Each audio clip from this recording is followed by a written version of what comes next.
Hi, and welcome to the first. I love it when I get to say the first. There's a lot of firsts with this one, in all fairness. The first series of If It's in the Mind, It Can Be Managed, part of Priority Mind Management, getting the message out to businesses, to people who are wanting to be really, really involved and start moving forward in life, knowing that there is so many options out there. Mind management over the past, to be honest with you, for the past 18 months has really, really started taking a lot of my clients and a lot of other clients that we've trained out to be mind management coaches to different levels in life, that they're really starting to make massive differences and realizing they don't have to stay stuck in that fear. And we're going to be talking about fear a lot, especially when it comes to the mind and how we stop us moving forward. However, the premise of this podcast is to show you how much options out there is for absolutely everyone, for businesses, for future people, future clients, future customers who really want to be thinking that's something that's going to help me move forward. So I'm Cuddy Cudworth, the host of this podcast, and I'm extremely excited to welcome and to start with you, Terri. Oh, thank you, Cuddy. Now, there is a reason I wanted to start with you, Terri, which is why I asked you to let's get started this going, is because you're, as well as a mind management coach, your special area. In fact, I'm not going to tell it. Terri, introduce yourself. Introduce yourself to the masses. Okay, well, thank you for welcoming me to your first ever podcast in this series, and I'm loving your enthusiasm and excitement. Because as you say, if it's in the mind, it can be managed, and there's hope, and there are resources and ways that everybody can overcome obstacles and have a potentially the best life that they can. And my special area, an area of interest that has grown and has come to me, my niche has come to me, I didn't look for it, it just arrived, is menopause and perimenopause coaching.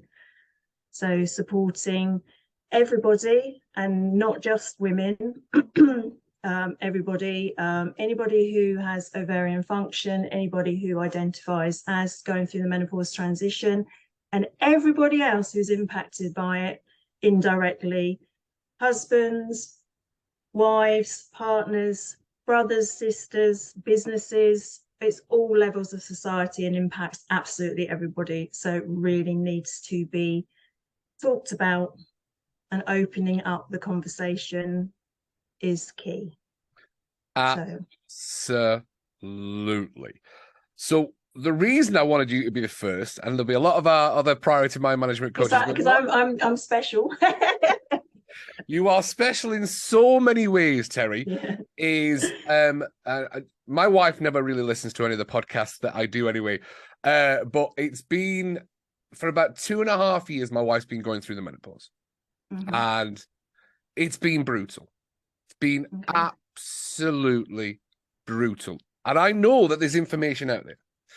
And I'm fully versed in monkey mind. Anybody that gets to talk to me, I'll always talk about the conversations that we have. And even though my wife knows I'm highly skilled in helping people with their thoughts, their conversations, their ideas, their beliefs, when you're that close, I know my wife looks at me like, shut up, you don't understand what I'm going through. I'm like, yep, no, I get that. I get that. And I'm a big listener and empathetic, but it's been brutal. I'm going to tell everyone now, and if there's any guys listening to this, not just the ladies, I know how brutal it's been for my wife. And for me, as a really big... Terri, have you ever met me in person? No.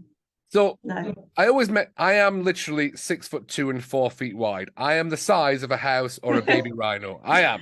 But I am a big, massive... If you were to see me walking down the street, a lot of people walk to the other side of the street because, like, oh, I don't want to.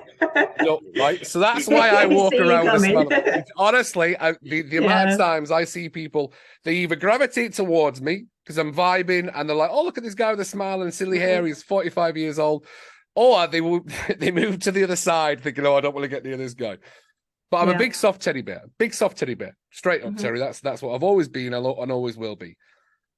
However, as it's But for any ladies listening to this and guys listening to this and businesses, absolutely businesses, and I mean that sincerely, it's one of the most horrific experiences that I've been through.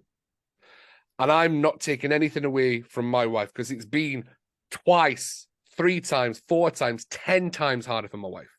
Mm. It's been brutal. So I wanted to have this conversation because we can go through the process of what happens for ladies and because we're going to talk about going to the GP. You have to go to the GP, of which my wife did, and I will explain the experience that my wife had going to the GP. And this is not attacking the GPs in any way whatsoever. It's not. But the experience we had is they just have no idea. They're just no idea. Oh, try this, and oh, we'll do this and we'll try this. Mind blowing. Anyway, Terri, talk to me and to all our listeners about going through the menopause. Just let's start there. Start there, Terri. Go for it.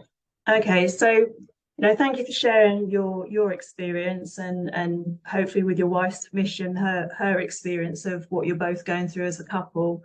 What I'd say is that, menopause is one of those situations where imagine if you're going on a journey and you're halfway through your journey and you look back and think, am I allowed to swear? Of course you can. It's not for kids. You think, shit, you didn't even know you were on that journey. And you think, what the fuck is going on? All of a sudden, everything is chaos. My thoughts, my body, I don't understand what is going on. Suddenly, my husband becomes the most irritating person I've ever met in my life, but I love him. And then I feel guilty. And then I go to work and I get brain fog and I can't remember what I'm doing and I lose confidence. And it's knock on. You can't sleep. You have night sweats. So there's physical symptoms, psychological symptoms. It impacts relationships, it impacts work. And you look and you think, am I on this journey? What do? I go to the GP and you say, Mr. GP or Mrs. GP or person GP, what is going on? And they're like, well, you can't be going through the menopause yet. You're too young. You don't have the right symptoms. You might be depressed. So you end up on antidepressants. You've got anxiety. It's a band-aid because a GP is a general practitioner. And this journey, you don't know what to do. So you start to look on Google and then it's overwhelming. You don't know when it's going to end. You hope it's going to end. And you have no idea what's going on because there is no information. If you ask an average person, what's the menopause? They'll say, oh, it's when your periods stop around the age of 50. Nobody tells you that it can start and you can be on that journey for up to 12 years plus, having all these random things happening in your body. And then it doesn't actually, and I don't know if it's the good news or the bad news, it never does end because you go through stages. So there's perimenopause, which is the lead up. The menopause is actually medically 1 year and 1 day without periods. So that's when your ovaries have stopped producing estrogen, when you no longer have a reproductive cycle. And then after that, you're classed as postmenopausal. But on that journey, the interplay and interaction of all the systems in your body, as well as your sex hormones, so estrogen, progesterone, testosterone being the main ones, it affects every part of your body. It is so complex. Yes. And, we're not bashing GPs because, the actual menopause training for GPs is around possibly 2 hours, unless they specialize. Yeah. Because they're a general practitioner. And, what it's like if you think you've got, COVID is a massive thing, but, you don't know what you've got. It's like trial and error. It's like, try this, does that work? Try that, does that work? But there are ways that you can go to the GP and you can manage that conversation better. So in that 10-minute slot, if you've got 5, 10, 20 symptoms and you don't know what's happening, there are ways you can manage it. And there are specific symptoms that if you have them, then your GP will think, oh yes, that's in the NICE guidelines, that's recognized as a menopausal symptom. Maybe I'll listen. And the average amount of visits to a GP before a woman gets listened to is 6. Oh. Yeah. Yeah. Absolutely. Wow. Yeah. Unbelievable. And again, not bashing the process in any way whatsoever. And I will say, my wife yesterday went to the hospital. She had to go to the hospital, and they because of what she'd been going through. And look, we'll get quite descriptive. And Terri, you can definitely help me out on this one. Okay. She's been going through it for about 2.5 years. She noticed her thoughts change about 2 years ago. The irritability with me had not been going on for the 25 years we've been together. No, not in any way. But the irritability with me started probably about... I laugh because there'll be a lot of people going, it's not the menopause. They're just irritable with you. No, it's just you, Caddy. It's not the Yeah, menopause. exactly, right? Exactly. So that started about a year ago. I mean, a year ago. And so now you've done the ladies' part, and we're going to talk about it more. So from the men's side... And this is the because I absolutely adore my wife. And anyone knows me really close to me knows me. Oh my God, you and your wife are absolutely we are.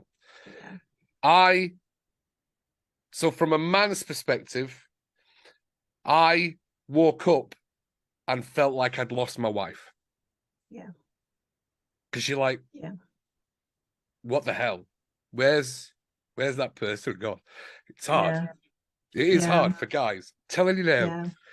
This is not. I'm not making this about guys. This is definitely about ladies and how we can make it about whatever you want, because you know I can see, I can I can feel the emotion, and and it's again, it's a generalization, but guys are great fixers, aren't they? They're great problem solvers, and you want to be able to help. You want to do something. You want to take action to make it better, and you can't. Nope. You can't. I remember that from, in fact, one of the first books I read many, many years ago on the personal development was Men Are From Mars and Women From Venus. Yeah. And I always took that away. And I read that when I was about 17-year-old, believe it or not. And I always took away that men like to fix cars. Yeah. And women are not cars. You can't fix them. Yeah. Women want to. I did, and I learned it now, and I still use that. Women, ladies, that stayed in your... would like to be heard. They just want you to listen to them, the problems, and they'll solve their own problems. But for 2.5 years, I've been listening, and nothing's been getting resolved. So we'll talk catastrophizing for starters. Yeah, there's so many options that we know that you can resolve catastrophizing straight away. But when you are going through the menopause, that's not even going to be close to a solution in any way whatsoever. Because those conversations and those thoughts, and I call it the monkey mind, it's like it's on steroids. It's absolutely through the roof. And it's loud, it's deafening, it's absolutely just horrible for ladies. And that's where all those worst outcomes. So my wife, because she went into a heavy bleed. Because she'd gone through stuff, she was put on HRT, which worked. Absolutely fantastic. She got it, and it was like she calmed herself down. I was like, oh, there's my wife. I've not seen you for 6 months. Oh my God, welcome back. And then a heavy bleed started. So a really, really heavy bleed. And then that's when the catastrophizing starts again. Those thoughts of, oh wow, what's going to happen? Is it cancer? Is it this? Is it this? So she went to the doctors and said, right, there's something wrong. I've got heavy bleeding. And the doctors were like, no, you'll be fine. Just take this tablet. And then she started getting really bad cramps. So she had to go to the GP and say, right, I think I'm scared I've got cancer. That was the only way she was going to get seen and put forward for a scan. So this actually happened yesterday, Terri. I didn't tell anybody, but we were going for the cancer scans and the checks and stuff like that. The doctors were lovely. I have to say that the NHS in Fife we went to, we were seen early, we were seen quickly, and it was a lovely, beautiful process. Absolutely fantastic. It was amazing. It was amazing. That's good. That's good. Yeah, the two guys did a scan. There was a nurse present. They did a scan. And the reason I'm going through this process is because we know, Terri and I fully know, fear is what stops people going and getting these seeing coaches, going to the doctors, Yeah. talking about it. It's fear. It's always fear that Mhm. stops us thinking, I must be the only one. I must be the only one. I'm like, no, you're not. I promise you, you're not. Yeah. I'm really passionate about this, Terry. I really am. Mhm. Because it's the processes that we've had to go through. So we thought there was cancer. You had to go and checked. And she got checked out in 10 minutes. Like, no, actually, you're really pretty healthy. Yeah. Weight off her mind. Absolute weight Yeah. off her mind. Brilliant. Perfect. But for ladies going through that, especially when it comes to the heavy bleed, how do we start creating those conversations that menopausal coaches do Yeah. actually have so much to give help and support? Because there's loads of Mhm. menopausal coaches, because I've met so many. Yeah. How do we get that message out that then after the GP, there's 75 different options if we can talk about them? 75 different options. We'll be here for a long time to talk about 75 different options. Yeah, I don't know. I mean, you're framing it as after the GP, and I do think in your situation, yes, visiting the GP is key for that peace of mind. But I think there's a missing piece before that Go for is it. the education and Yeah. the information and the sharing of information and the conversations, because what is happening with your hormones. I mean, some people say menopause is like reverse adolescence. So you know what it's like with the moody teenager and the erratic behavior and you know, your breasts grow and your body changes and you know all of that happens. But with the menopause, so with that, it's kind of a steady growth of hormones. So you change and you evolve into a teen and an adult. But the other end of the spectrum, there is your progesterone does go down, but your estrogen is doing this Yeah. because your womb is trying to, like the eggs are being produced, but some months you don't produce an egg and other months you release more, and it just goes haywire. So the bleed and heavy bleeding is such a renowned and known symptom, Yeah. you know, flooding and Yeah. you know, and the doctor, I think probably what your wife was given was a pill that stops the bleed, Mm-hmm. but that's not natural for your cycle, so then that's why the cramps probably Yeah. happened. Yeah. So you know, it's that educating, and that's the awareness and kind of acceptance, because we all are going through it at Yeah. some stage. I mean, the average age of the menopause is 51 in the UK. In Asian countries, because they have a different kind of cultural, they have different symptoms, and Yeah. it's later, it happens later. But it can happen in your 20s, 30s, 40s. It can happen anytime. So that, again, that's that journey. You don't know when it's Yeah. starting, you don't know when it's ending. But the key is information and education, and it is conversations. Mm-hmm. And we're lucky now, because there is so much information out there, but it's not getting overwhelmed. Yeah. So seeing a specialist, you know, even when you go to your GP, if you say, can I speak to someone who specializes in menopause, can I be referred to a menopause Yeah. clinic? Because they are there. There will be nurses who will specialize in menopause, and it's getting to speak to the right person. Yeah. Yeah. And then again, you know, something like coaching, having that, or coaching groups, or someone who has an interest or a specialism in menopause can hold that space for you, and it's talking about it, and like you said, knowing that you're not alone, and that fear, a fear Mm-hmm. of what's happening. And I think for a lot of women it's internalized shame, because we don't talk about our, you know, we talk about childbirth, but we don't talk about periods, we don't talk about incontinence, we don't talk about menopause openly still, although the conversation is opening up.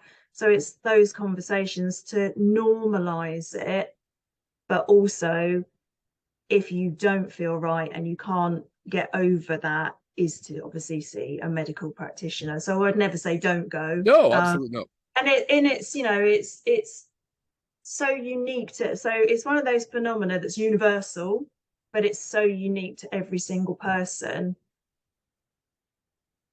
Yeah. Yeah. And so for me, I mean, if I share a little bit about my personal journey, Mm-hmm.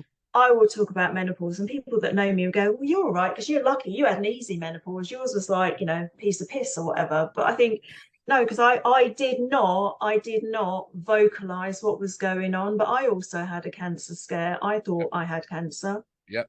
And I had that laser thing where they Yep. blitzed cervix, and then that stopped my periods. So that put me into menopause. Yep. But before that, I was like all over the place in my body.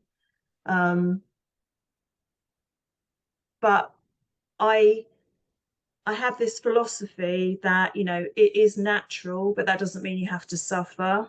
Yep. Any form of pain or fear is real. It's your perspective, but with the right tools and the right mindset, you can find solutions. So it's about really going deep in yourself and connecting to your body, because women don't pay attention to their bodies unless it's a negative experience. So if they think they're too fat, or they think they're ugly, or they don't like how their hair looks, or you're in pain, and they're the only two times generally that people connect with their body. Whereas having that connection with your body and actually thinking, what is this symptom? Why is it happening? So that's the education. What's the biology? How do I manage it? What can I do? And there are so many things you can do, so many things. But the conversation, if you don't talk about it, which is where I think I went wrong, because I dealt with it on my own. Yeah. And then everybody thinks it was a breeze, but it wasn't. Yeah. It's So that conversation. It's opening it up. Exactly what you said there. You dealt with it on your own. Mm-hmm. Now, knowing that you dealt with it on your own, and knowing now that wasn't, you could have done different. Yeah. How do you reach out to all those ladies that did what you did and dealt with it on their own? Because that's the part, isn't it? That's by speaking about it, by saying it is speaking about it. It's, there's so many. I mean, my local, so I live in Suffolk. My library service has just got funding from the government. So it's a women's wellbeing initiative, the first one the government have ever done in the history of ever. And they have allocated funding to the library, and they are working with the charity Minds and other organisations. Specifically train. So there's two sides to it. So people with a lived experience. So I went to the focus group from that angle and was invited to the launch. And then businesses. So it's businesses taking a menopause pledge, businesses having training, and then, ultimately to have a menopause policy. So it's things like that. It's events, it's training, it's, social media is a, as much as I've always kind of resisted social media, I'm now embracing it, because I want to talk about this. I want to, I'll talk about it to anybody who'll listen. Go on a dog walk with me and I'll start talking about menopause. I do the same thing for my management. Yeah, it's become my thing. And it's become my thing that, linking it back to mind management and priority mind management, because, that's part of who I am and my identity as well. It is manageable if you change how you see it. So if you talk, so there's lots of groups where it's all negative, and these are symptoms that are having a negative impact on you. But if you go backwards and think, hold on, listen to what is going on, if you know why that's happening, and then you work out why, so go, your mind. I mean, people assume your mind is in your brain. I would argue my mind is my body is my mind. Nice. There's so much scientific evidence. You've got more neurotransmitters in your gut than you do in your brain. Yes, correct. Yeah. People assume that estrogen and progesterone are the sex hormones, so they're all linked to sexual reproduction, but you have estrogen in it's all over your body. It's all over your body. And this is why women put weight on around their middle, because your estrogen is lowered, your body wants to keep producing it, hold on to it, so it stores it in fat. So lovely fat around your middle. So it's just so key. That link is, we are the directors of our own destiny. We are, it's our perspective. So if you have a negative perspective, okay, yes, the symptom, pain is real, symptoms are real, but you can very quickly go on a downward spiral, and then you can't cope and everything is negative.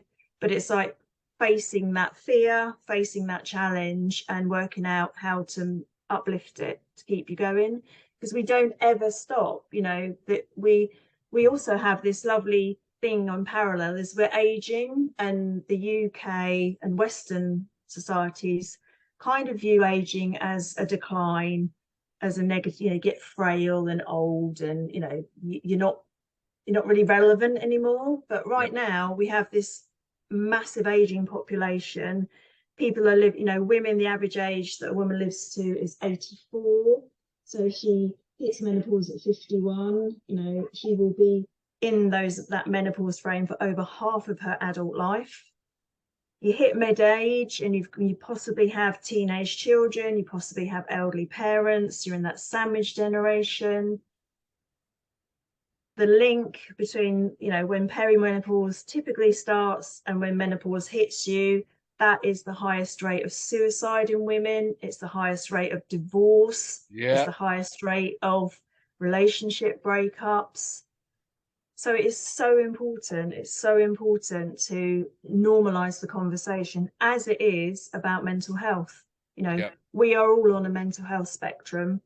We're going everyone has up absolutely and down, and then we can spiral down or we can spiral up. And you just want to remember that every ordinary person is also extraordinary, and you have this innate capacity to be well. Your body is not here. Your body, if we don't think about our bodies, but what is going on inside me is a miracle. So it's reconnecting with self and thinking, right, my body, this is happening inside my body is telling me this. My mind needs to connect with the body, and it needs to find solutions. And then you work out how you adapt to the next thing that comes up, because it's a continual journey. It doesn't stop. So when you're having conversations, for anyone listening to this, when because I see a lot of menopause groups, the wellbeing groups, they've all popped up. I advertise them in my dipping group and stuff like that, because I have a lot of ladies dipping, and I talk to the ladies in the dipping group that because I'm like, I need answers, because this is what's going on. This is what's going on. Yeah, it happened to me, and it's atrocious. And I looked at my husband and wanted to stab him and stuff like that. So, but surprised there's any men still alive, really. Yes. So just recently, I had a couple of my friends reach out and say, do you know any menopausal coaches? I'm like, yes, Terry, you need to get in contact with Terry. Right, I'll sort it out. Let me do it. I'm like, please invest, spend the money on going to a coach, because I know that they will absolutely support and enhance their life so much. Terry, I shit you not, I am constantly talking about menopausal coaches, not just through priority mind management, to any ladies that I know, any guys that I know. I'm like, you need to speak to Terry. You need to speak to Terry. Or find someone, because it's brutal. No, I think you need to speak to me. I think that is correct, Terry. Absolutely. And then you could, move on afterwards. And I've said this all the time. It'll be the best money you ever spend. Money you ever spend. So the other thing that I wanted to ask about is, for guys, I want to create factual story that happened yesterday, which shows you what happens with the ladies, and how do men handle that, knowing that we want to, because depending on what kind of a guy you are, but some guys like to correct and say, oh, well, this is not true. And I was in front of two doctors yesterday, and I was just sat behind my wife while she was telling the doctor, oh, I'm 53, and I'm 53, and I'm like, no, you're not. But I shut up. And the doctor was just looking at you, went, how old are you? She went, 53. And he's looking, he went, the computer says you're 51. The computer says you're 51. So we have to talk about this. My wife enraged straight away. No, your computer's wrong. I'm 53. So I gently touched her on the side and just was like, "You're not. You're only 51." No, because in 3 weeks, in I think it's 2 weeks' time, it's a birthday. She went, "No, I'll be 53 in 2 weeks." I'm like, You're gonna be 52. It's eggshells. It's eggshells. Yeah. I have been petrified. Yeah. And me and my wife in the conversations and arguments that we've had, it's eggshells. So I was like, backing off. I'm not gonna lie. I no word of a lie. I'm just looking at the doctor. 51. Even it's okay. Lovely doctor, by the way. Yeah. How do men have those? Do we just let them carry on thinking they're 53? Because I mean, the win yesterday was she doesn't have cancer.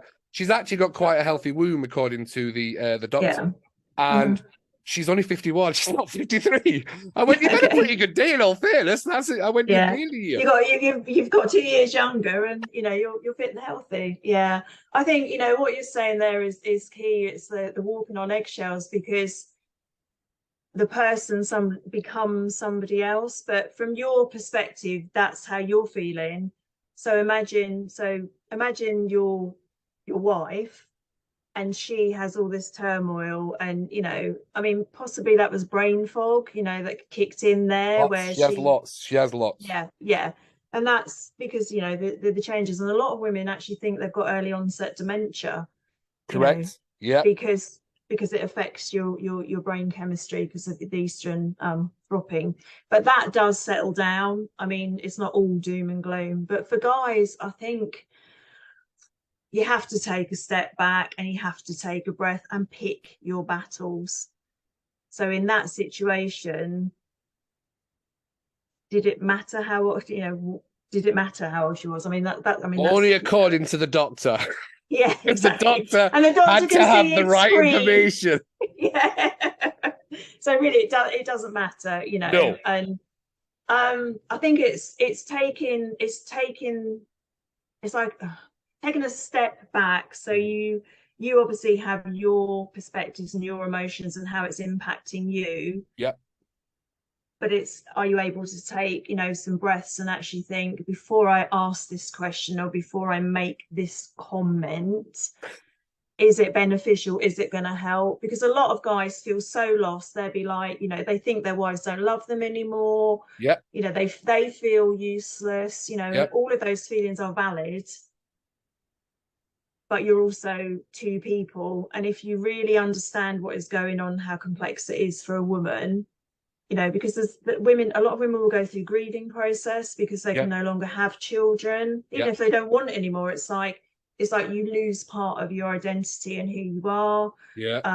It's also a time when we are more conscious of mortality, because our parents, I mean, me particularly, I'm going through some real struggles, with my mum. She's got dementia and she's bedbound, and it then makes you start thinking about, how long have I got left? I mean, nobody knows when they're going to die. But you feel as if, right, you can reflect back and think, right, well, my reproductive system is packing in.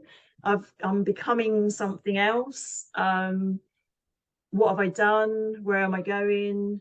That whole life purpose and, why we're here can come in as well. So, I mean, it's tough. It is really, really tough on guys. And I think that men really need support. And before my niche found me, that was something I was exploring, because I do tend to speak to a lot of men, and they'll present with something else. But then when you get down the layers and you find, actually, it impacts every area of your life, and like when you started off by saying you felt you lost her, you have to hold on to the fact that she is still there. And it's that fine. It's like, I think what you can do is you can go and you can educate yourself, and you can open up the conversation with men, because men don't talk about it. No, I'm going to do. A man might start off joking about his wife has gone mad and everything, but really he's really, really hurt underneath because he doesn't know what to do. So, conversation and picking your battles and Yeah. knowing it's not you. Yeah. It's not you. Yeah. Terri, I'm Yeah. not even going to lie. I'm definitely going to. I'm not really one for niching, but I know this is something I'm going to be passionate about. Is helping men to help not help their wives, but to manage life through the menopause, because it's not as simple as she's gone crazy. And do you know what I wanted to talk about? You mentioned how many neurons fire off from the stomach. We know that intuition comes from the gut. So if menopause is all in the stomach and the ovaries areas, how that's got to, I'm asking, that's got to be one of the biggest challenges that ladies have if they're all their neurons are in the stomach and everything's firing off differently from the stomach, then it's going to send off different signals because I don't know if I'm wording that right, but talk about that, because then you want to talk about antidepressants, and that's I want to talk about them as well. Okay. So the stomach, neurons, that's where our gut instincts come from. Go for it. Yeah. Yeah. So, I'm not a medical specialist. Yep. This is my area of interest. But there is, depression, and there is reproductive depression, and there is a distinction. I don't know too much about that, but there is a distinction, a difference.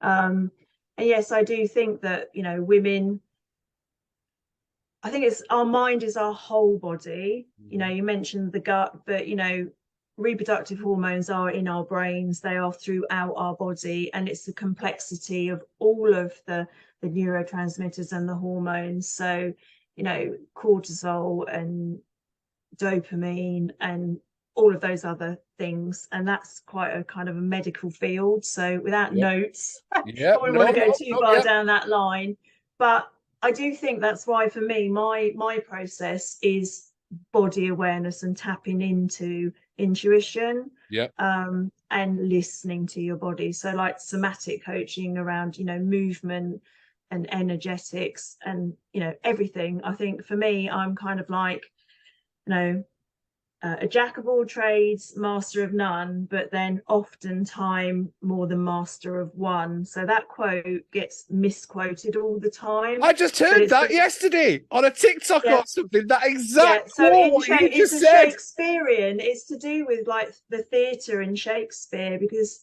it's like having those layers and being multifaceted and having different angles. So I have done so much research, extensive training in different things. And for me, I coach the person in front of me and I take them on a journey and whatever works. So again, it's a bit like a GP. It might be hit and miss, because I might try mindfulness meditation with someone and it doesn't suit them, but then it's a tool and it's a process. So it is listening to your body, your mind body, because I don't see a distinction, because we talk about brains. Obviously brain is separate physically, or still part of this connected, but the mind is something that we've made up as human beings. We call it our mind. It's part of our reality, but for me it's my whole body. Fantastic. So my wife did hit the roof when she went to the doctors, and the doctors just said, not a problem, I've got some antidepressants for you. And she went, absolutely, literally, I know. And I know it's a tricky subject, because again, we never, I mean, I, as a mind management coach, never diagnose. We just tell me what the symptom is, and we'll work back to get you through that. The root, you've got to go back to the core. Always the root. That's the premise. That's the premise. Yeah, that's the premise of the logo, is we work on the root. Yes, I can see that. I was absolutely. We really nailed that when we came up with the logo and stuff. So that, because it is the conversation, because there's a lot of conversations out there that antidepressants were created because the process they thought depression came from a lack of a chemical in the brain. The antidepressant would enhance more of that chemical, which is, correct me if I'm wrong, serotonin. I think so. Again, I'm not a doctor, but I'm gonna say serotonin. It is. So it's a chemical. It's an imbalance in your chemical imbalance in your brain. 55 years ago, they proved that was not correct. That actually is not correct, but they carried on. prescribing antidepressants for depression for that reason. Yeah. There isn't a lack of imbalance from the chemical of serotonin for depression.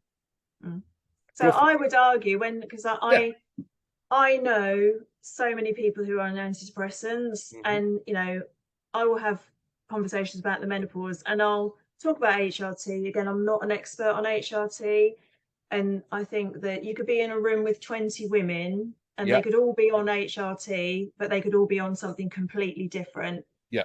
Because there's different types, so patches, pills, gels, pessaries, and it's for different symptoms, so to boost different things. So I'll say, okay, so how do you know you're depressed? And they'll say, well, you know, I had low mood and whatever, and went to the doctor, and the doctor said I'm depressed. And I said, how does the doctor know you're depressed? And they're like, well, because I said, you know, did they? So he said, well, I've got a chemical imbalance in my brain. I said, okay, how does the doctor know that by looking at you? Well, what do you mean? I said, did you have blood tests? Did you have a brain scan? Did they monitor you over, you know, a length of time? Or did you fill out a form and present with depressive symptoms? And they're like, well, yeah. I said, so how do you know you're depressed? And they're like, because the doctor told me.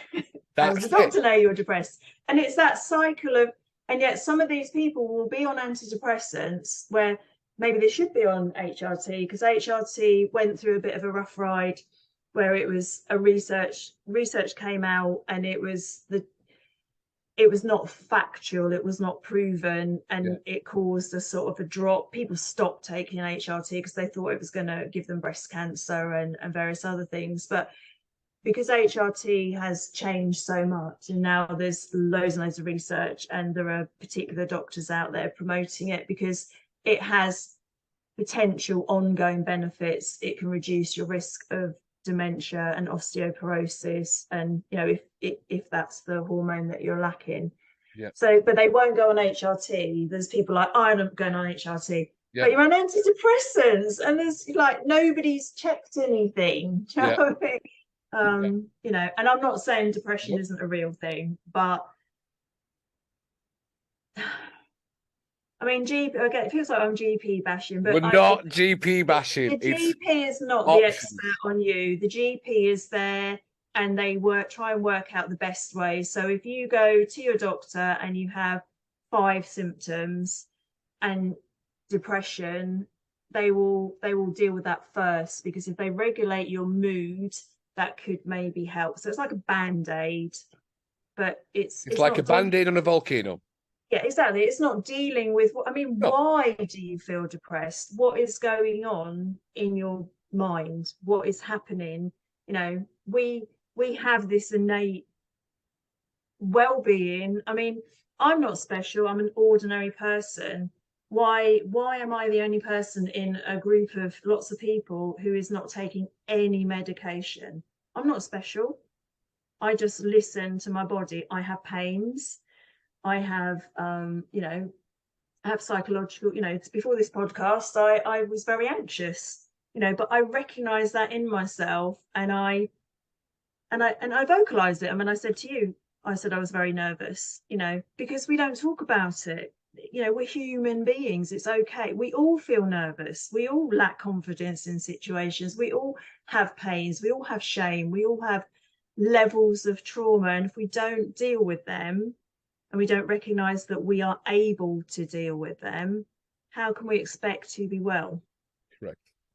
Yeah. Correct. Yeah. And I have no idea what your original question was. No, I just went off on a little rant there. No, it's not a rant. It's getting the information. Look, we're all passionate. We're all extremely passionate coaches.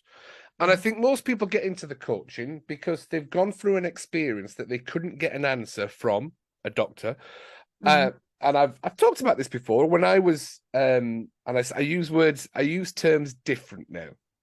So if men are not aware and they've lost that connection with their wife because they're going through, you're going to go in a depressed state, because you're going to start those conversations. And I use a depressed state. I don't use depression. You're going to go into a low mood and a depressed state. And the conversations germinate. And it's the conversations that will keep driving the focus and the emotion. So let's talk about depression, stress, anxiety as what they actually are, which is emotions.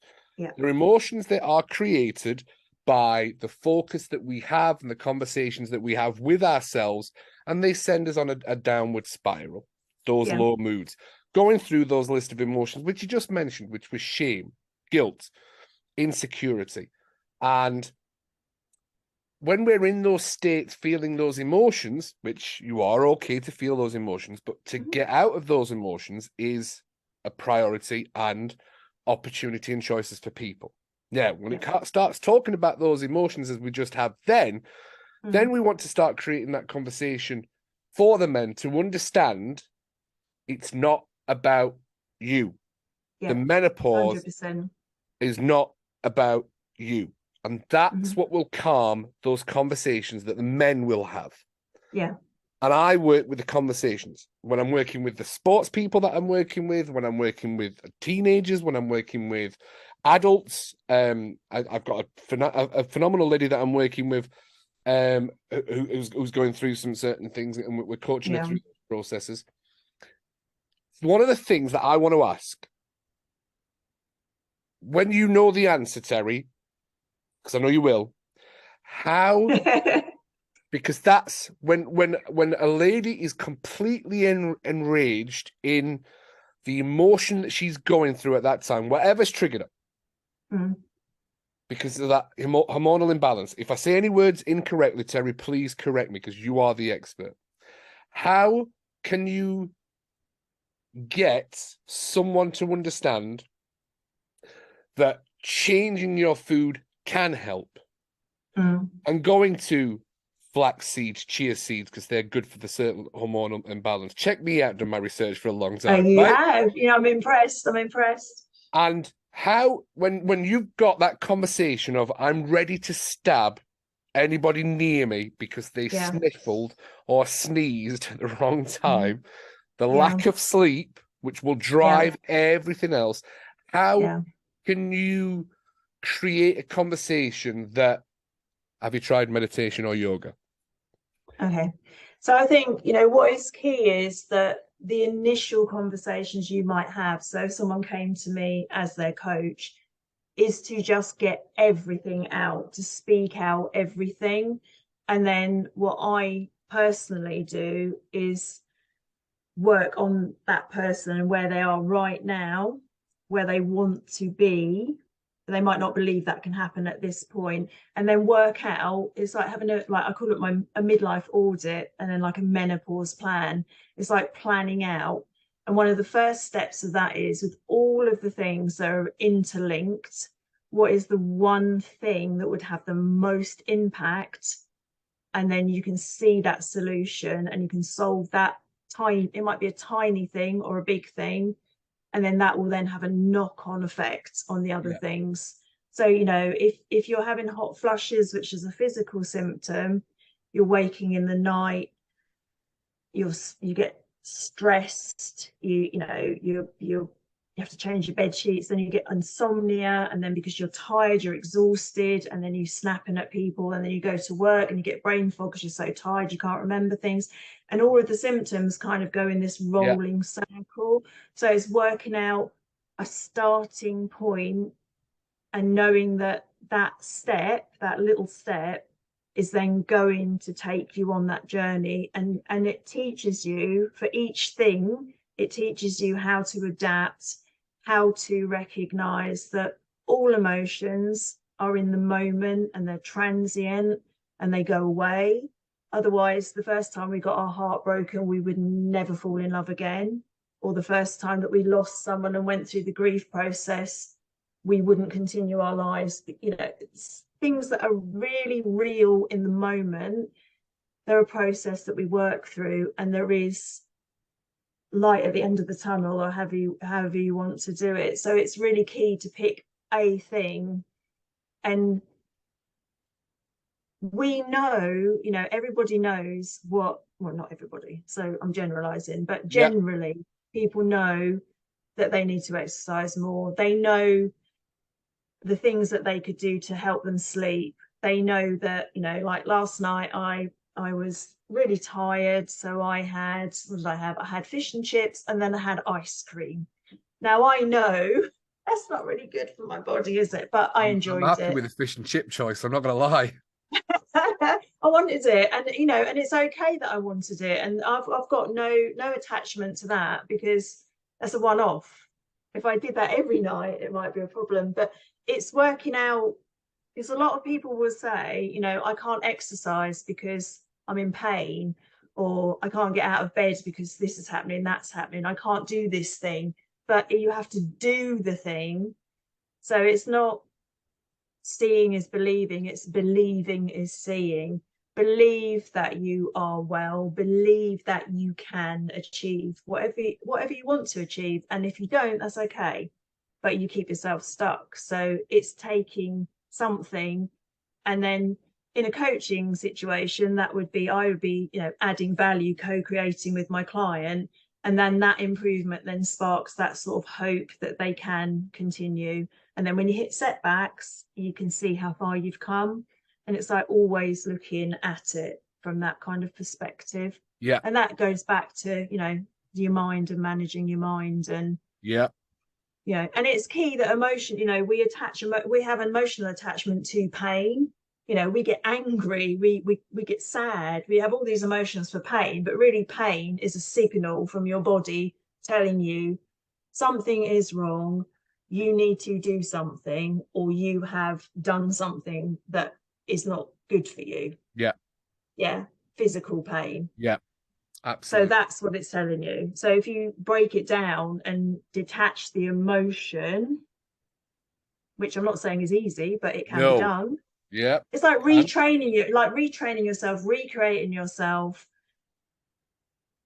using the tools that you have, and coaching is so powerful because it's client-led, and it can open up those possibilities to the clients. But the first thing is just getting it all out on the table. I mean, I might spend 2 sessions where they just get it all out, moan and groan and scream and tell me their husband Cuddy is an arsehole when he doesn't understand, all of that, get it all out. That would be quite mild, in all fairness, Terry. That would be that's a good day. That was a day without the fog. Well, do you know what? As we kind of start wrapping up and put that into a fun aspect of it, because I always try and turn a little bit of a fun smile into it. I've been called many, many horrible things. Most of them have been by my wife for the past 2.5 years. And if there's ever a person in the world that's genuinely learned how not to care what others think, I'm probably that person. Because I've had in that situation, if you can detach yourself from it, so obviously it's coming out of your wife's mouth, but she is going through something which is, you called it hell, you called it purgatory, all of those, purgatory, all of those words, but managing the expectations of what people are going to... and I've told a lot of my friends, it's vicious. Get a menopause coach for your wife. Do it. Do it. And but you can't lead the horse to water, right? As the old saying goes. No. And someone's ready. But then if you're not having the conversations, if people aren't aware of it, if people don't understand that that's an option, it's a choice that they can make. I mean, any challenge we have, we can surrender to it and sit around and be miserable and suffer, or we can actually think, right, nobody's coming to save me. What can I do? What can I do to make it better? Because we always can make it better. We always have choices. Even when you think you've got no choice in life, there is always a choice. Because clients will say, well, I can't do that because of this. I don't have any choice. I have to carry on doing this. And it's like, but is that true? Or is that just what you're telling yourself? Because we live in our own stories and our own narrative. And I'm not, like I said before, I'm ordinary, but I recognize I'm extraordinary. And that's what people forget. They forget that they're extraordinary. So tell me about the pin. Did I ask about the pin at the beginning? I didn't. No, I don't think I mentioned the pin. I noticed you were touching it. Really so let's talk about the pin. So on my journey, and because, if anybody knows me, and we don't know each other personally, but you probably get this impression of me. I'm very much about magic, but I'm also about science. and the research and the correct way to be and the ethics. And I have all that behind me, but when I'm in a room with a client, all that matters is them and what value I can provide. So it probably goes all out the window, but I know that I stand in integrity, because I could not stand up and say, I wouldn't call myself an expert. I'm an expert of my menopause. And I know that that expertise can help and add value to someone else who is going through menopause, who doesn't feel like they can control their own kind of journey and situation. But this pin is because I took it upon myself to write. Well, if I'm, I've done my own research on menopause. I've read lots of books. I listen to podcasts. But I decided that I wanted to be licensed as a menopause champion. So this is menopause experts, and there's a solidarity pin to say that, we're all in this together, and I support everybody, men, teenage children, and everybody's impacted, by the menopause. Mm-hmm. And just because we're all going through it, and in the past it wasn't spoken about, and all this stuff that comes up, why should anybody suffer? If someone can have a better outcome and feel well, then we should be talking about it. Yeah, definitely. Absolutely. Terri, this has been nearly an hour, and I think we said, well, we'll probably call it about a 20-minute podcast, but there was too much information. There was too much information that there is so much. There's so much. It's so complex, because as humans we are complex, but it's important. It's so important. And I really appreciate that I'm here and I'm talking to you about it, and that you shared your experience. Oh, I got emotional twice through this, because I lost my wife. That was it. Absolutely. And she just started coming back to me. Yeah. And we're still going through things, but it's that for men, I don't want to rattle on too long, but for men, when you're sat there on the end of the couch when your wife stormed off to bed and you just sat there going, what the fuck have I done? Literally, I didn't do anything. I didn't even change the channel. No. You just sat there, and as men and as human beings, that thought track and that conversation pops up, and it drives us. It's the monkey mind. I call it a monkey mind. People can call it their judge. They can call it whatever they want to identify it and recognize it. That's what I work with when I'm working with clients. Is it's not about you, but we have this innate sense that through life and our things that have happened to us as men is and humans, we always think we're probably the source of the problem. Something that's happened to us in the past when we were kids. So we have, unless you're understanding of that, you often internalize it and make it about you. It's one of those things that we do, and it's not. And there is stuff and things out there that you can absolutely work with and work through. So I've genuinely enjoyed this chat, Terri. Yeah, me too. And it's going to get shared absolutely everywhere, Terri, so that we can get people talking to you, having conversations, so you can make connections with them. Yeah. And anybody can reach out to me. I'm easy to find. If you put my name into Google, I will come up on various profiles. Well, I'll tell you what I'm going to do. I am going to put your email address on this. If you want, Terri Regent at Priority Mind Management. Yep. I will put your email address on so that you can have those conversations. Yeah, brilliant. That's what you're here for, Terri. You have a purpose, and people need to know about it. So keep shining, Terri. Keep shining.